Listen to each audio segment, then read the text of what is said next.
Hello everyone, Catweazle here, welcome to the channel and welcome back to our playthrough of Arkham Horror, The Shadow over Innsmouth. And here we are, turn 1. Righto, just before we get started, something I forgot from last turn, even though I kept saying I was going to get to it at the end. Yes, the Innsmouth look. What is the Innsmouth look that we keep talking about? Well, it's not luck as in you're really good at dice throwing. No, it's when you notice, when you look in the mirror, that perhaps something else is staring out at you.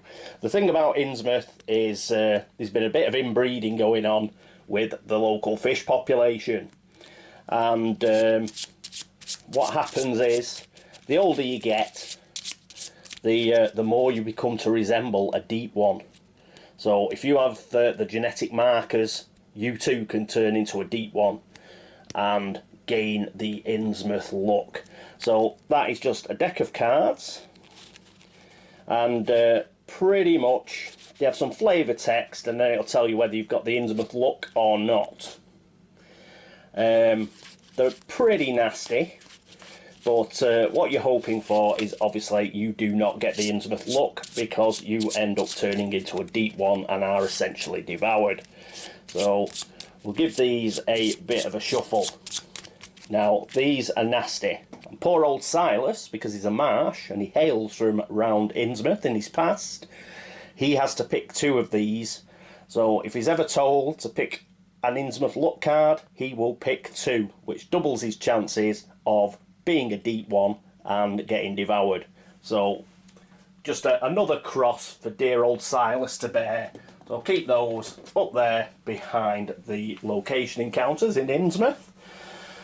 Quite a few of the location encounters in Innsmouth will have a draw an Innsmouth look card about them. So that is what I forgot to mention for the last episode. I've got some other stuff to go through with Lily Chen, but we'll do that during the upkeep phase. So talking of the upkeep phase, let's get straight on with it. Let's get over to the player trays.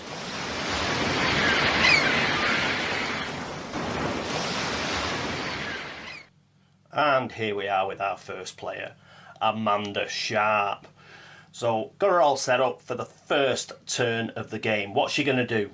Well, she's in the Bank of Arkham, and we've got a bit of a plan for her. So she's going to need all 4 of the movement points, which is going to seem a bit strange when I tell you where she's going. She's going to move 2 to Arkham Asylum, because she's going to meet with Roland Banks and trade. Once she's traded with Roland, she's going to use her second 2 movement points to go straight back to the Bank of Arkham. Why? The encounter phase, we want her to get a bank loan for $10. She needs to get some unique items for her personal story, and she'll need cash. So she'll get a bit of cash off Roland, and he's only got $2, but he can always get it back. So she'll get those $2 off Roland, plus the $10, and then she is going to head for the curiosity shop. She'll also probably pop into the newspaper and try and get a retainer. So if we can get her with a few dollars, she can perhaps buy her unique items. Another reason for her to buy unique items is she is a collector, along with Silas Marsh. If Silas can get something as a result of this, so much the better. Perhaps a magic weapon, something like that. He may need it, because he's going to be our monster killer. So that looks pretty good. She's also going to take the Elder Sign off Roland Banks. And what's she going to do with that? Well, she's going to keep it. If we get any gates that open in Arkham, I don't see why Amanda shouldn't go and try and open them. Be a nice, what's the word? Be a nice cliffhanger, because the way I play, I don't actually show which gates are open. So if it turns out to be a relay, then we're in trouble. So, oh no, that's Silas going to relay, sorry. But if we get 2 relay gates open, then Amanda has definitely got to get in there and try and shut it, because we cannot have two gates open, she will fail her personal story. So that's the general idea. And additionally to that, she's going to help Roland out by giving him the old journal. He could get the 3 clue tokens he needs for his personal story off the old journal. So that is the trade we are going to do. So that's Amanda Sharp. Let's move on to Silas Marsh.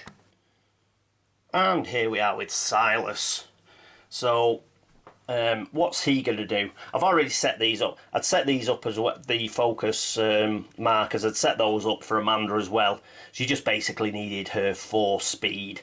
So a fight and a will were at 2 and 3 because I've got +1 on her skills, and law and luck were in the middle as well. We'll just leave it like that pretty much for everybody till we figure out exactly what they're going to do and what needs to be done. For Silas, his speed is down to 2. The reason for that is he's going to use his able seaman and he's going to move along the aquatic routes. He's not going far. He could do it with 2 movement points anyway, because he's going to the unvisited isle and he's going to pick up that clue. The reason for that is it is a high frequency gate, so let's pick up that clue if at all possible. So he'll pick that up. He will still be in an aquatic location, so he'll still get his +2 bonus to all his skill checks. And then later on, I think we shall look to move him over to Innsmouth, which I think will be a good idea. Let's throw him into the lion's den. I don't think he's going to stay alive. Really, the odds are really stacked against him. So let's get him into Innsmouth. Hopefully, he can move from Unvisited Isle to Devil's Reef, pick up that clue. Look to get him to Your Heart and Fly, or whatever it's called. There's 2 clues there, if you recall, from the Mythos card. He will then have 5 clues. Let's get him to the Marsh Refinery. So he'll be pretending to meet all these relatives, but really he's trying to sneak in and close that gate. If we can get him to close a gate, perhaps kill a few monsters, fantastic. And if Amanda manages to get some stuff, perhaps he will be able to benefit from this collectors as well, and we'll have a bit of a beast. And let's see who he can take down with him before he actually gets devoured. It's better to burn out than to fade away, Silas. So that's what he's going to do. He's pretty tooled up. His fight's at his lowest of 3, but he does have +5 with his revolver and his cavalry sabre, so that takes it up to 8. Let's keep his will high. We do not want him failing sanity checks. Law and luck is at 2 each. As I said, his speed only needs to be 2 because he's going to be zooming between aquatic locations.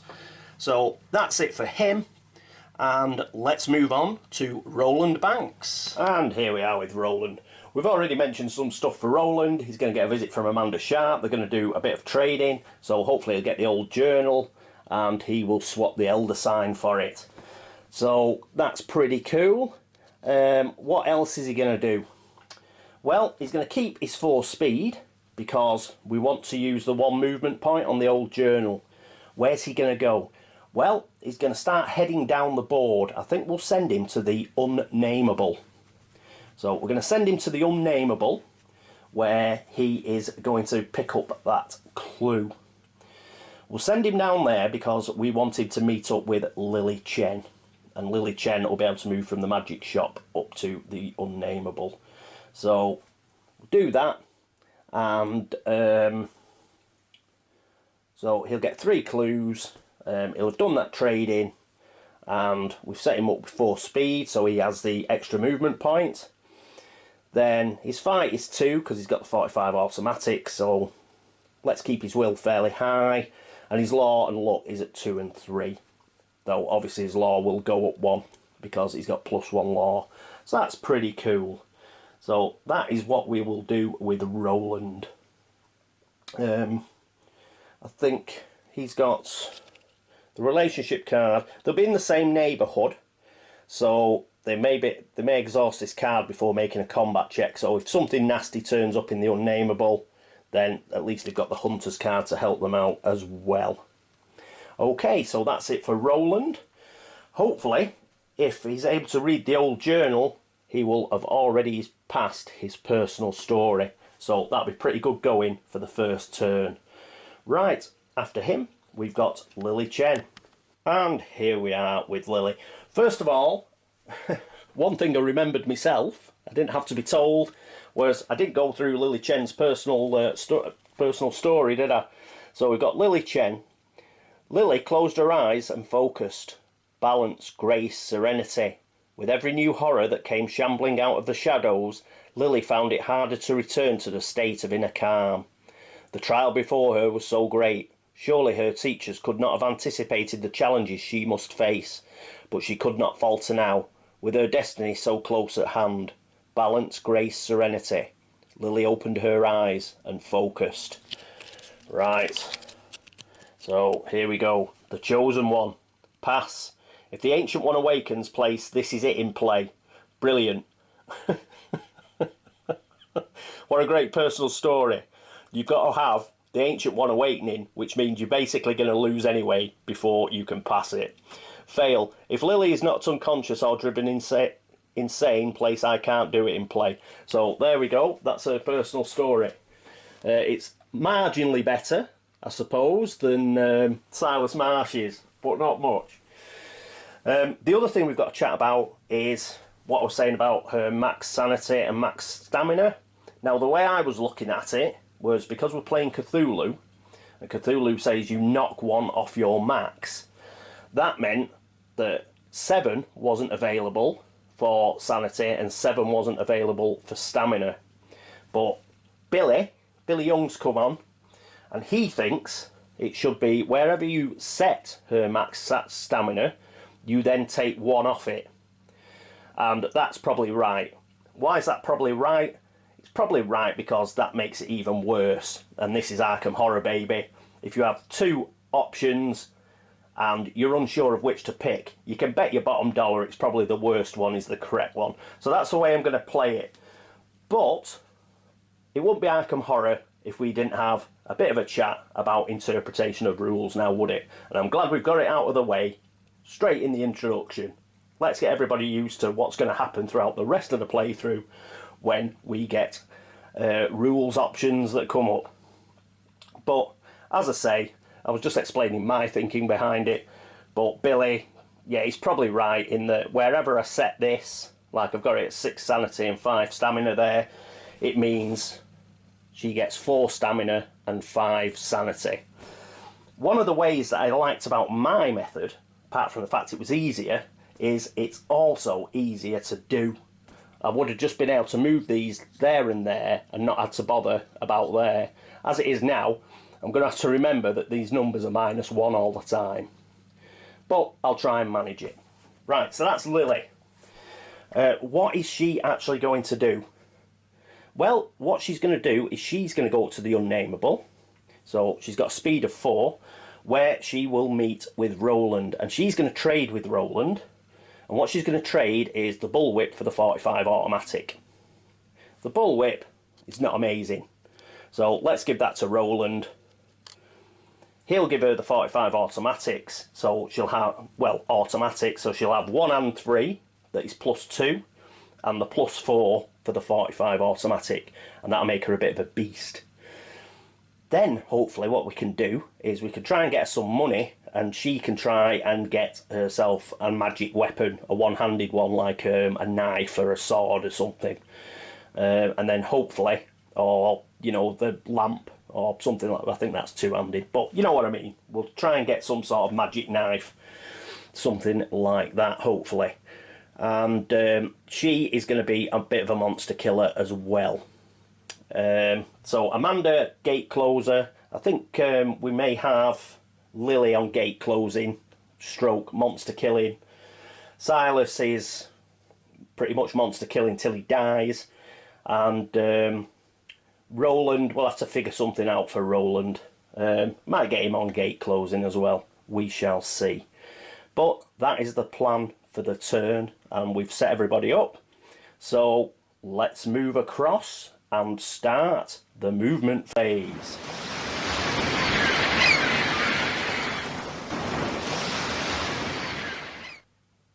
And here we are with Amanda. So she's going to spend 2 movement points to go to downtown, and then she's going to spend another movement point and meet up with Roland. As discussed, we're going to have a bit of a swapsy. The old journal is going to Roland and the elder sign is going to Amanda. So we'll swap those over. Additionally, Roland is going to give her his $2. So Amanda now has $3, which is pretty cool. Don't think we're going to swap anything else. No, that's it. So Amanda is going to use her final 2 movement points to go 1, 2 to the Bank of Arkham. And that is the end of her movement phase. Let's catch up with Silas. And here we are with Silas at the river docks, which, as you can see, they've got the aquatic location token. And he's going to use 2 of his movement points, though he could quite as easily walk it, just to use his special ability, and he's going to pick up this clue at the unvisited isle. So he's now on 3 clue tokens, and that is it for Silas. After him, let's get back to Roland. And here we are with Roland. So he's going to go 1, 2, 3, pick up that clue. Get him sorted. There we go. Yeah, excellent. Righty-ho, so that puts him on to 3 clues. But he's got to use the old journal. So let's have a read. Movement, exhaust, and spend 1 movement point. Yes. To make a law -1 check. Oh, I should have... Cobblers! I should have moved his law up. Law -1 check. If you pass, gain 3 clue tokens and discard old journal. If you fail, nothing happens. Well, at least nothing happens. Oh, I should have put his... Damn it! I could have... It was his first... his first upkeep phase as well. Damn it! Right, so he has got +1 law though as a skill. So that gives him 3, -1 is 2. God damn it.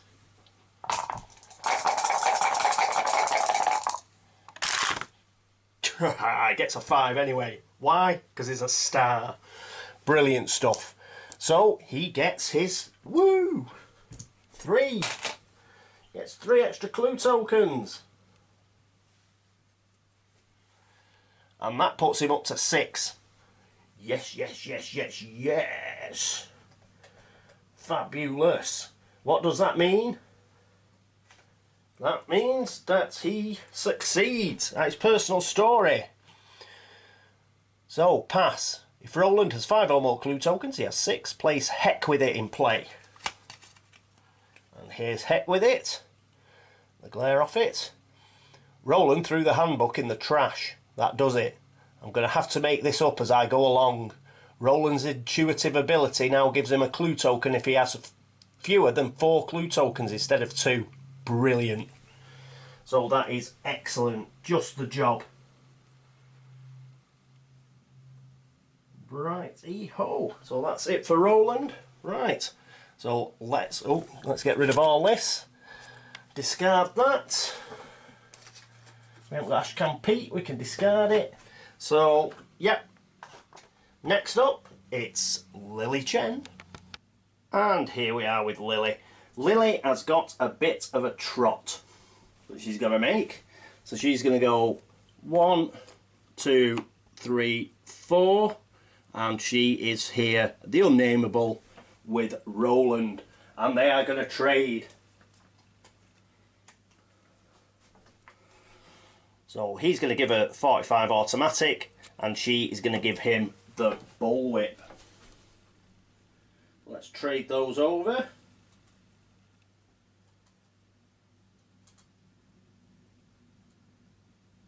And remember, while they're together at the unnameable, they have got hunters, so they could exhaust the card to redo a combat check, I think.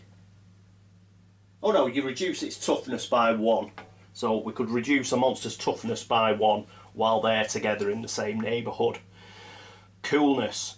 Right, so that is the end of the movement phase. Let's move on to the Arkham encounter phase.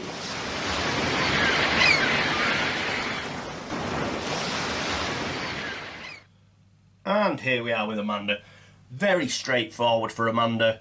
As you can see, Bank of Arkham, bank loan. Instead of having an encounter here, you may take a bank loan if you don't already have one. So that is what we are going to do. Here's the bank loan. So you've seen these before. Gain $10 when you take this card. The upkeep phase, we roll a die. On a 1 to 3, we've got to pay $1. Or we start discarding items. If we ever get over $10, we can actually pay it off. So let's do this. Let's get the bank loan. We don't have to roll for it. First upkeep phase. After we get it. So we will get a turn's grace. And we need $10. So we'll use 2 5s. And she'll soon be going shopping. Coolness. Okay, so that's it for Amanda Sharp's go. Next up, it is Silas Marsh. And here we are with Silas in a rather congested merchant district. As you can see, the unnameable, we've got Lily and Roland, while Silas is at the unvisited isle. So that means the merchant district deck.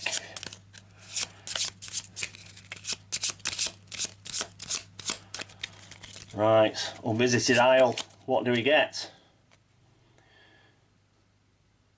Looking up at the night sky from the island, you see constellations that you've never seen before. You're a sailor, man. The entire night sky is different here. Lose 1 sanity and gain 1 clue token. Bah! He's down to 2 sanity already. No! Right, but he does get a clue token, so he's up to 4 clues. So, see what it is for good old Silas. Right, okay, so that's Silas. I'll keep the deck out. We'll focus in on Roland Banks next. And here we are with Roland. So let's give it a quick shuffle. Right. Right, Roland, what do you get? Let's have a look. The unnameable. Pass a luck -1 check to find a hidden cache concealed in the wall of the upstairs bedroom. Draw a unique item. Yay! Roland, you can't keep anything hidden from the feds. Good man. Right, let's get the stuff. And what does he get? He gets a warning mirror. +2 to luck checks. Well, as you can see, it's one of the Dunwich things that's come in. Yeah, alright, I suppose. Could have done with something a bit better. But, yeah, +2, it'll come in. I think the reason this is added is because it's a mirror. You know, the old Innsmouth look thing. So he's got himself a warning mirror. Cool. But at least nothing nasty happened. Okay, put that back in.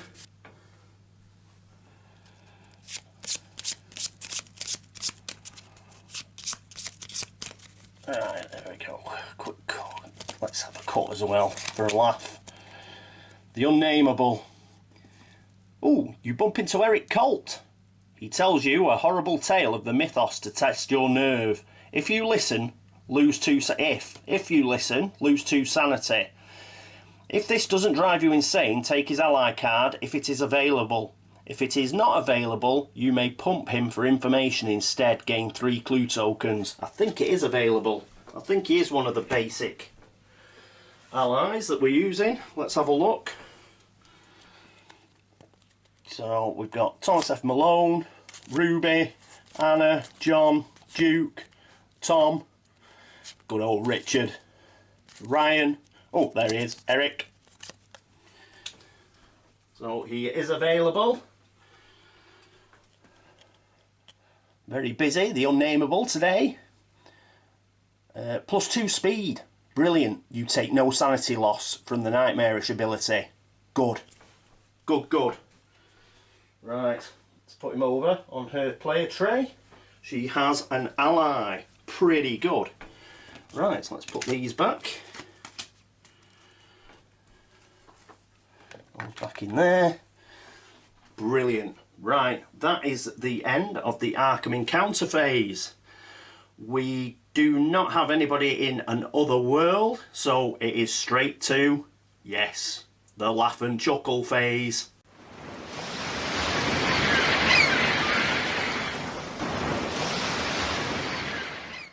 And here we are. It's the laugh and chuckle phase.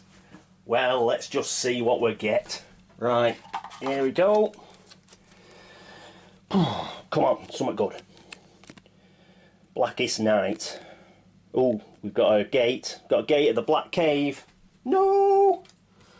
So we lose the clue token. Where does it go? It goes to Hibbs Roadhouse, which of course I've covered up with the bloody thing. Right, so it's 2 clues at Hibbs Roadhouse. What else? Oh, bloody hell, square monster movement. Oh, well, let's do the gate first. Oh, damn it! Square monster, the bloody Hound of Tindalos. Right, Black Cave. So that goes there. Doom token, obviously. Put that on there. We're up to 2. We need to draw a gate. Oh, in fact, I should have took it off there, which is the whole point. So there's our gate, whatever it is. Hopefully not relay. Right, so that's out. So that's there. We get a monster. So let's get the old bag. Pull something out. Come on. Oh, a deep one. A deep one already in the Black Cave. Perhaps there's an underground, underground water system into the river, and it's swum up into the Black Cave. It's got a plus symbol. We haven't seen these before. At least they're quite easy to sneak past. +0. But it does mean he's probably going to run into Silas at some point, seeing as we're going to try and keep Silas on the aquatic markers. Let's have a read. And yet I saw them in a limitless stream, flopping, hopping, croaking, bleating, surging inhumanly through the spectral moonlight in a grotesque, malignant scaraband of fantastic nightmare. Good God. So -2 on the sanity check, and you lose 2 sanity if you fail, the 2 toughness, and the -1 on the combat check, and you can lose 2 stamina. Nasty. And we are down. That's our second monster. We've got a deep one in there. Now we've got monster movement. Well, the deep one's not going to move because it's a plus, but you've heard me complaining already. We've got a bloody square. That's the Hound of Tindalos. It's going to move. Now it goes to the nearest investigator who is in a location. They're all in locations. Now, how do you tell which is nearest? Now, I suppose it could get on Joe Sargent's bus. Apparently a lot of proto-deep ones, you know, half the Innsmouth population that's actually slowly turning into deep ones use it. So Joe, he probably doesn't mind who gets on his bus. I suppose the other way is it could, well, it's a hound, isn't it? They can swim. I suppose it could move around pretty much like Silas does. But we'll take it that if it doesn't get on the bus, that it at least runs along the road to Arkham. So it's going to come in at the train station. So who's the nearest? Don't look good for Amanda. That's 1, 2, 3, 4. Oh, that's 4 movement. 1, 2, 3. 1, 2, 3. So in fact, it's between. Amanda gets away with it. It's in fact these guys. So, and they're both 3 away. Who's got the lowest sneak? Both Roland and Lily have low sneak, whereas Silas has 3 sneak. So we're picking between Roland and Lily. So, oh, he's over here, isn't he? So he turns up there. I don't think we have to face him until the movement phase next turn, you know, if we try to leave. So we can either try and sneak past him then, or we can try and fight him, and he's pretty nasty.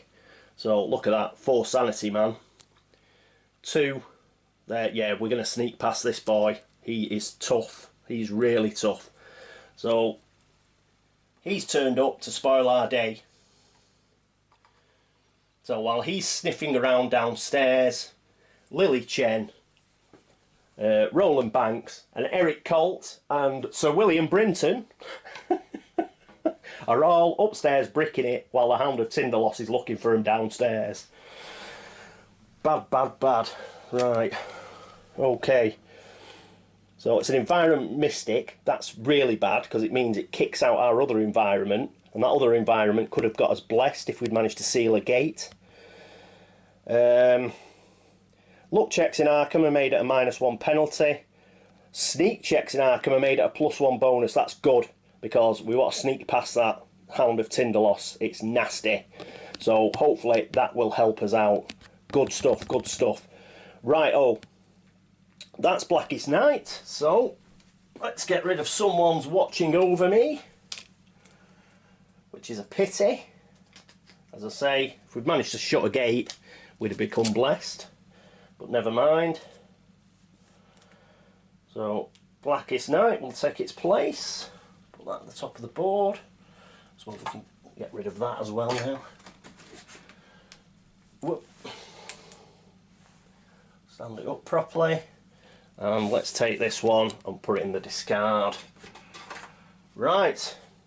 So that is the Mythos phase. So pretty good turn for a starting turn. Roland Banks has achieved his personal story. We've got an ally in Eric Colt.